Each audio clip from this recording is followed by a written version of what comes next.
በአማራ ምድር ምርጫና ጦርነት በተመሳሳይ ሰዓት እየተደረጉ ያሉ ክስተቶች ሆነዋል። በክልሉ ከ100 በላይ በሆኑ ግንባሮች ከባድ ውጊያም ተቀስቅሷል። ዛሬ ግንቦት 24 2018 ዓ.ም ከእኩለ ሌሊት ጀምሮ በአማራ ክልል ከ100 በላይ በሆኑ ግንባሮች ከባድ ውጊያ ተቀስቅሶ የብልጽግናው ጦር አይቶት የማያውቀው ወታደራዊ ሽንፈት እንዳጋጠመው ተነግሯል። በዚህ ልዩ ወታደራዊ ጥቃት በአማራ ክልል በርካታ ዋና ዋና ከተማዎች በፋኖ ቁጥጥር ስር ገብተዋል። ከዚህ በተጨማሪ በርካታ የብልጽግና ጦር ሲጠቃባቸው የነበሩ የጦር ሰፈሮችን በጀግኖች እጅ መግባት ታቸው ታውቋል። የአማራ ፋኖ ብሔራዊ ንቅናቄ በወሎ በጎጃም በሸዋና በጎንደር የሚያደርገውን ትንቅንቅ አጠናክሮ ቀጥሏል። በጎጃም ግንባር የቴዎድሮስ ዕዝ ከአገዛዙ ጦር ጋር ከባድ ትንቅንቅ እያደረገ መሆኑን ሲያስታውቅ፣ ምኒልክ ዕዝ ደግሞ በወሎ ቤተ አማራ ከባድ ውጊያ በማድረግ ድል ማስመዝገቡን አስታውቋል። በራያ ቆቦ ግንባር በቀዩ ጋሪያ ጮቢበር፣ ሆርማት፣ መንጀሎ፣ ሮቢት ጎብዬ በላስታ ግንባር በአምባሰል ግንባርና በጋሸና ትንቅንቁ ቀጥሏል። ከቦታው የደረሱን ዝርዝር የግንባር መረጃዎች ወደ እናንተ የምናደርስ ይሆናል። ዓለም አቀፍ ተቋማት የዘንድሮውን የብልጽግና ምርጫ ድግስ በተመለከተ የሚያወጡት ሪፖርት እንደቀጠለ ነው። ሲኤንኤን ከኖቤል አሸናፊነት ወደ እርስ በርስ ጦርነት መሪነት የተሸጋገሩት አብይ አህመድ እንደገና እየተመረጡ ነው ሲል አስነብቧል። የብልጽግናው አገዛዝ ደግሞ የተቀናጀ ዘመቻ ተከፍቶብኛል ሲል ገልጿል። የፋኖ አምራሩ አርበኛ አስረስ ማረ ዳምጤ ደግሞ በወታደራዊ ሬዲዮ ሳይሆን ኮረጆ የተሸከሙ ጄኔራሎች ስለሚሳተፉበት ድራማ ሳይሆን ስለ ቀጣዩ የሽግግር ጊዜ የሚመከርበት ጊዜ ላይ ነን ብለዋል። ይህ በእንዲህ እንዳለ ጋዜጠኞች ምርጫውን ለመታዘብ ሲንቀሳቀሱ ከልከላ እንደገጠማቸው የምርጫ ቦርድ ይፋ አድርገዋል። በተለይም በአዲስ አበባ በጋዜጠኞች ላይ ደርሷል ስለተባለው አስደንጋጭ ድርጊት በቆይታችን በስፋት የምትሰሙት ይሆናል። ከሰሞኑ በኦሮሚያ ክልል የታገቱ ምስኪኖች አማሮች ሊከፈል የነበረው 1.5 ሚሊዮን ብር በአገዛዙ ኃይሎች መቀማታቸውን የታጋች ቤተሰቦች ተናግረዋል። ታጋቾችን ለማስለቀቅ 1.5 ሚሊዮን ብር ይዘው ለአጋች ለማድረስ ሲሄዱ በአገዛዙ ኃይሎች ገንዘቡን መቀማታቸውን የገለጹት ቤተሰቦች የተቀሙትም በኦሮሚያ ክልል የጸጥታ አካላት መሆኑን ገልጸዋል። ከሰሞኑ በኦሮሚያ ክልል በጓሃ ጽዮንና ፍቼ መካከል በሚገኝ ስፍራ የህዝብ አውቶቡስ ተሳፋሪዎች መታገታቸውና መገደላቸው የሚታወቅ ሲሆን የአገዛዙ ኃይሎች ቅሚያ ደግሞ አስገራሚ ሆኗል። በዝርዝር መረጃውን የምትሰሙት ይሆናል። ሰላም ጤና ይስጥልኝ የተከበራችሁ የሚዲያችን አድማጭ ተመልካቾች፣ አብራችሁ ስትቆዩ እነዚህን እና ሌሎችን ዝርዝር መረጃዎች በስፋት ታደምጣላችሁ። ቻናሉን ሰብስክራይብ፣ ላይክ፣ ሼር በማድረግ አብራችሁን ቆዩ። በአማራ ምድር ምርጫና ጦርነት በተመሳሳይ ሰዓት እየተደረጉ ያሉ ክስተቶች ሆነዋል። የብልጽግናው አገዛዝ ምርጫው ነፃና ፍትሃዊ ነው ከሚለው ገለጻ ወስቶ የምርጫ ጣቢያዎችን መክፈት በመቻሉ ደስታውን እየገለጸ ሲሆን፣ የፋኖ አመራሩ አርበኛ ዘመነ ካሴ ደግሞ መጪዎች ወራት ወሳኝ ናቸው እናንበረክካቸዋለን ሲሉ ተደምጠዋል። በክልሉ በአራቱም አቅጣጫ ከንጋት ጀምሮ ከባድ ትንቅንቅ እየተደረገ ይገኛል። የአማራ ፋኖ ብሔራዊ ንቅናቄ በወሎ በጎጃም በጎንደር እና በሸዋ ከንጋት ጀምሮ ውጊያው የከፈተ ሲሆን፣ የምኒልክ ዕዝ በራያ ቆቦ ግንባር ከባድ ትንቅንቅ እያደረገም ይገኛል። በአብዛኛው የወሎ ምድር ላይ በሚያስብል ሁኔታ ውጊያ እየተደረገ ሲሆን፣ በራያ ቆቦ ግንባር ቀዩ ጋሪያ ጮቢበር፣ ሆርማት፣ ሮቢት ጎብዬ በላስታ ግንባር ላሊበላ ዙሪያ ድብኮ ብልባላ ይባርዳጅ፣ በጋሸና ግንባር ስታይሽ ደላንታ ፀሐይ መውጫ፣ በደሴና አምባሰል ግንባር ኩታ በርጊሸን ተንታ ሜዳ ደሴ ዙሪያ አልቡኮ ሀብሩና ጊራና፣ በምዕራብ ወሎ አማራ ግንባር መቅደላ ደብረ ዘይት መካነ ሰላም ሳይንት ታጅባር ወግዲ ከለላ ልጓማ መግደላ ቢሊ ወርቅ ማውጫና ሌሎች ቦታዎችም ከሌሊቱ 11 ሰዓት ጀምሮ ከፍተኛ ትንቅንቅ እየተደረገ ይገኛል። ይህ በእንዲህ እንዳለ የምኒልክ ዕዝ 105ኛ ኮር የብልጽግና የይስሙላ ምርጫ መካነ ሰላም ወግዲ ላይ ማክሸፉን አስታውቋል። የአማራ ፋኖ ብሔራዊ ንቅናቄ ወሎ ቤተ አማራ ምኒልክ ዕዝ 105ኛ ኮር ስር የሚንቀሳቀሰው 29ኛ 45ኛ ክፍለ ጦር በዛሬው ዕለት የብልጽግና አገዛዝ በመካነ ሰላምና በወግዲ ከተሞች ላይ ያካሄድ የነበረውን የይስሙላ ምርጫ ሙሉ በሙሉ አክሽፈውታል። ገዢው ፓርቲ ህዝቡን በግዳጅ ከቤቱ እየቀሰቀሰና በምርጫ ጣቢያዎች በማሰለፍ ለሚዲያ ፍጆታና ለፕሮፓጋንዳ ሊጠቀምበት የሞከረው ድራማ ሳይሳካለት ቀርቷል። የአማራ ፋኖ ብሔራዊ ንቅናቄ ምኒልክ ዕዝ 105ኛ ኮር መካነ ሰላምና ወግዲ ከተማዎችን ከ4 እና 5 በላይ በሆኑ አቅጣጫዎች በመክበብ በከባድ መሳሪያዎች በድሽቃና በሞርተር የታገዘ ድንገተኛና ከባድ ጥቃት ፈጽሟል። በዚህም ምክንያት የገዢው አካል ጥምር ጦር ከፍተኛ ድንጋጤና መበታተን ደርሶበታል።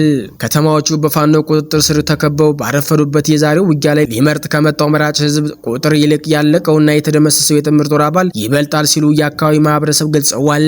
በመካነ ሰላም ወረዳ የፋኖ ክፍለ ጦሮች በሶየው በመቅደላ በአየር ማረፊያና በተዋ አቅጣጫዎች በመግባት የጠላትን ኃይል ሙሉ በሙሉ አንዳች እርምጃ መውሰድ እስከማይችል ድረስ አተራምሰውታል። በወግዲ ወረዳ በተመሳሳይ መልኩ በለሚ በወግዲ ከተማ ዙሪያና በኮሌ አቅጣጫዎች ፈጽሞ ከበባ በማድረግ መብረቆቹ የደፋጣና የማጥቃት እርምጃ ወስደዋል። ይህ የዛሬው የተቀናጀ ወታደራዊ እርምጃ የብልጽግናው አገዛዝ በህዝብ ትከሻ ላይ ሊጭነው የነበረውን የይስሙላ ምርጫ ዋጋ አልባ እያደረገ ሲሆን፣ የፋኖ ኃይሎች በአካባቢው ላይ ያላቸውን ስልታዊና ወታደራዊ የበላይነት በድጋሚ ያስመሰከረ ሆኗል ሲል 105ኛ ኮር ህዝብ ግንኙነት መምሪያ መረጃውን አደርሰዋል። በአማራ ፋኖ ብሔራዊ ንቅናቄ ወሎ ቤት አማራ ምኒልክ ዕዝ 104ኛ ኩር 23ኛ እና 24ኛ ክፍለ ጦር የጠላትን ምሽጎች በመስበር በጠላት ላይ ኪሳራ በማድረስ ከደላንታ ተሬ እዚሃ ተለያየና አበዋጥና ጅብ ጎዶን ከጠላት በማስለቀቅ በወገን እጅ እንዲገቡ ተደርጓል። አብዛኛው የአምባሰል ወረዳን በወገን እጅ የገባ ሲሆን መርሳ ከተማን ጨምሮ ምርጫው የጨረባ እንደሆነ አውቆ ህዝቡ ከቤቱ እንዳይወጣም ተደርጓል። በሌላኛው ግንባር 25ኛ ክፍለ ጦር ባልቡክ ወረዳ ጎላጉባና ካፒቴን ተራራ ላይ ወደ ጠላት ምሽግ በመግባት በጨበጣና በቦምብ በርካታ የጠላት ኃይል ተደምስሷል። አስከሬን አልብኮ ሳልመኔ ላይ በህዝብ የተቀበረ ሲሆን ደሴ ሆስፒታል በቁስለኞች አስከሬን ተሞልቷል። 104ኛ ኮር በሚንቀሳቀስበት ቀጠና ምርጫ ብሎ ነገር እንደሌለ ህዝባችን በተግባር ያሳየበትና የስርዓቱ ካርዲ ቤተሰቦቻቸውና የገዙትን ጥምር ጦር የሚል ስም የሰጡት ኃይል አሰልፈው ፎቶ እያነሱ አስመረጥን የሚል ፕሮፓጋንዳ እየሰሩ ይገኛል ሲል 104ኛ ኮር ህዝብ ግንኙነት መምሪያ መረጃውን አድርሰዋል። በሌላ አቅጣጫ በጎጃም ግንባር ደግሞ ቴዎድሮስ ዕዝ ከንጋት ጀምሮ ከፍተኛ የማጥቃት ኦፕሬሽን ከፍቷል። ሞጣ ግንዱን፣ ፈለገ ብርካን፣ መርጦ ለማርያም፣ ደብረ ወርቅ ቢቸና፣ የትመን፣ የዶዋ ሰከላ፣ አዲስ ቅዳም፣ ሽንዲ ዳንግላ፣ ጃዊ፣ ይስማላ፣ አዴት፣ የቦቅላ ትሊ፣ ደብረ ማርቆስ ዙሪያ፣ እነራታ፣ ረቡ ገበያ፣ የጁቤ ኮርክ በአገዛዙ ኃይልና በፋኖ ጦር መካከል ውጊያ እየተደረገ ሲሆን የፋኖ ኃይሎች ሰከላ ላይ 3 ምሽጎችን ማስለቀቅ ችለዋል። ምስራቅ ጎጃም ኮርክ ላይ ደግሞ ብሬን ጨምሮ በርካታ ምርኮ ተገኝቷልም ተብሏል። ከተሞች በሙሉ ጸጥ ረጭ ብለው በዋሉበት ሁኔታ አንዳንድ ቦታዎች ላይ የብልጽግና ካድሬዎች በተከሏቸው የሸራ ድንኳኖች ስር ፎቶ እየተነሱ ሀገሩ ሰላም ነው ለማለት እየሞከሩም ይገኛሉ። በተመሳሳይ በጎንደር ግንባር የጎንደር ጠቅላይ ግዛት በላይ ዕዝ ከፍተኛ ማጥቃት ከፍቷል። ዛሬ ግንቦት 24 ከ2018 ዓ.ም ከንጋት ጀምሮ በብናት ጓላ፣ አንበሳሜ፣ ሐሙሲት፣ ማክሰኝና አርባያ ወረታ፣ ማሰሮ፣ አርብ ገበያ፣ ጃንሱማ፣ አብራጅራ፣ ደብረታቦር፣ እስቴ ሻውራ፣ አዲስ ዘመን ሚካኤል ደብር፣ ሽንፋ፣ ነጋዴ፣ ባህር፣ ክምር ድንጋይ፣ ቀራቅርና ሌሎችም ከተሞች ላይ ከባድ ትንቅንቅ እየተደረገ ነው። በዚህ ትንቅንቅ የጎንደር ጠቅላይ ግዛት በላይ ዕዝ በምርኮ ተንበሽብሿልም ነው የተባለው። ይህ በእንዲህ እንዳለ በሸዋ ግንባርን በተለያዩ ቦታዎች ከአገዛዙ የኮማንዶ ኃይል ጋር የፊት ለፊት የጨበጣ ውጊያ ተጠናክሮ ቀጥሏል። ከሰሞኑ ከራሺያና ከቱርክ ሰልጥነው የመጡ የአብይ ኮማንዶዎች ጭምር የተሳተፉበት ውጊያ በሸዋ ግንባር ደብረ ብርሃን አካባቢ መካሄዱም ተሰምቷል። በዚህ እጅግ በርካታ የኮማንዶ ኃይሎች መርገፋቸው ሲነገር የፋኖ ኃይሎች ከዚህ በፊት ታጥቀውት የማያውቁት ሹተር የተባለ ከባድ መሳሪያም በእጃቸው እንደገባ ምንጮች ገልጸዋል። ዓለም አቀፍ ተቋማት የዘንድሮውን የብልጽግና የምርጫ ድግስ በተመለከተ የሚያወጡት ሪፖርት እንደቀጠለ ነው። ሲኤንኤን ከኖቤል አሸናፊነት ወደ እርስ በርስ ጦርነት ምሬት የተሸጋገሩት አብይ እንደገና እየተመረጡ ነው ሲል ዘግቧል። በአንጻሩ የብልጽግናው አገዛዝ በውጭ ጉዳይ ሚኒስተሩ በኩል የተቀናጀ ዘመቻ ተከፍቶብኛል ሲል ገልጿል። የፋኖ አመራሩ ደግሞ ወታደራዊ ሬዲዮ ሳይሆን ኮረጆ የተሸከሙ ጄኔራሎች ስለሚሳተፉበት ድራማ ሳይሆን ስለቀጣዩ የሽግግር ጊዜ የሚመከርበት ጊዜ ላይ ነንም ብለዋል።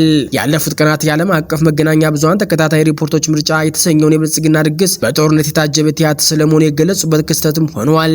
አፍሪካ ኢንተለጀንስ አብይ እየተወኑ የሚገኙበት ተቃዋሚዎችን ፓርላማ ውስጥ አስገብቻለሁ ለማለት የተወሰኑ የኢዜማ አመራሮችን በሚወዳደሩባቸው ቦታዎች ላይ እጩዎችን ባለማቅረብ ጭምር አስቀድሞ የምርጫውን ውጤት በመወሰን እንደሆነ ያተሳል።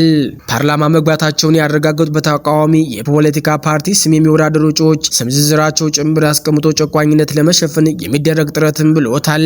የቀድሞው የቢቢሲ ጋዜጠኛ ማርቲ ፕላውት ደግሞ በምርጫው ዕለት ለፎቶና ለቴሌቪዥን እይታ ከተዘጋጁ የምርጫ ጣቢያዎች በቀር በተለይ ጦርነት ባለባቸው አካባቢዎች ውስጥ ሳይሳተፉ ህዝብ ሳይመርጥ ምርጫው በምርጫ በአስፈጻሚዎች በኩል መከናወኑን ገልጸዋል።